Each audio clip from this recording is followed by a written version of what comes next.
आइब गेल अहाँ सभक गांव में गर्मी के मौसम के बढ़िया बढ़िया कपड़ा वेचबाक गाड़ी आइब गेल।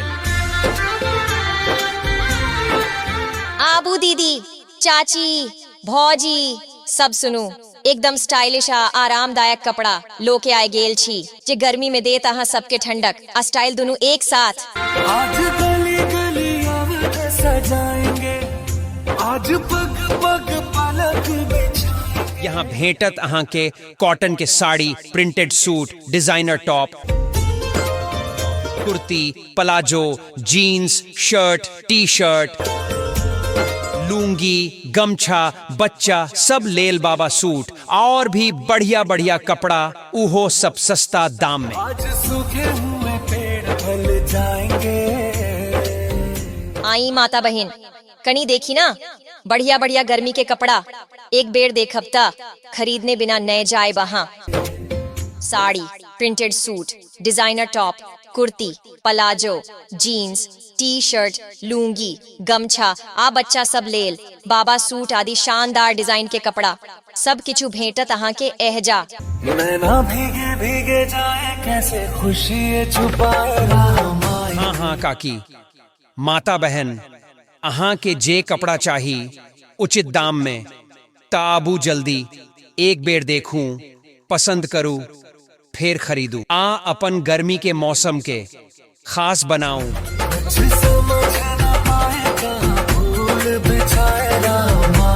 हम अहाँ सभक गाम में अहाँ के दरवाजा के सामने रुकल छी, उहो सीमित समय के लेल।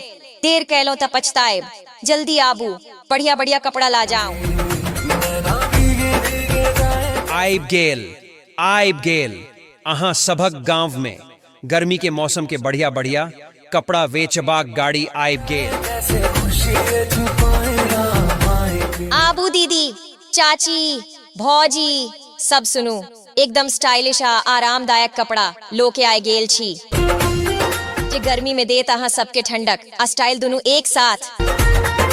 यहाँ भेंटत अहाँ के कॉटन के sari, printed suit, designer top, kurti, palazzo, jeans, shirt, T shirt, lungi, गमछा, बच्चा सब लेल बाबा सूट और भी बढ़िया बढ़िया कपड़ा, उहो सब सस्ता दाम में।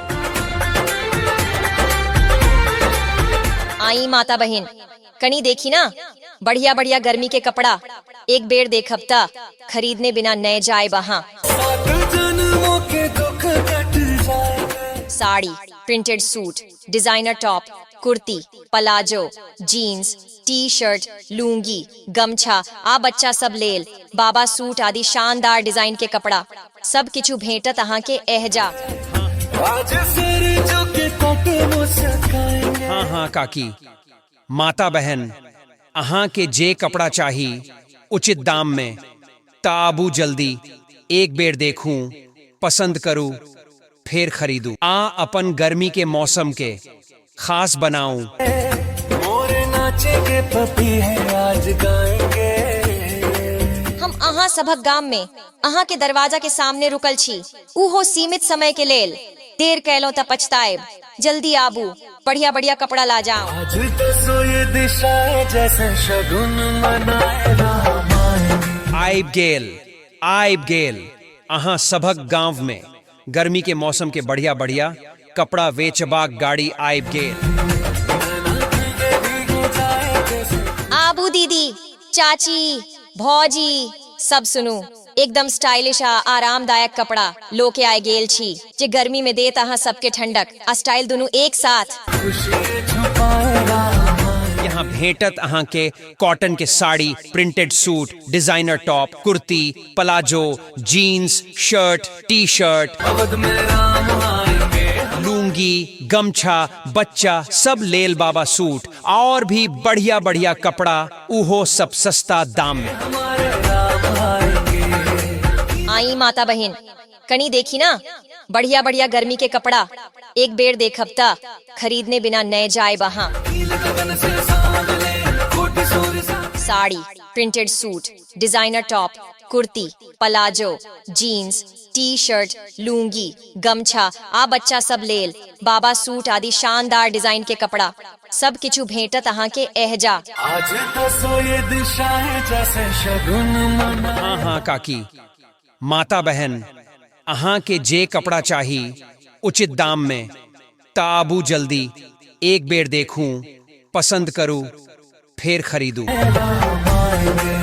आ अपन गर्मी के मौसम के खास बनाऊं। हम अहाँ सभक गाम में अहाँ के दरवाजा के सामने रुकल छी, उहो सीमित समय के लेल। देर कैलो त पछताएब, जल्दी आबू, बढ़िया बढ़िया कपड़ा ला जाऊं।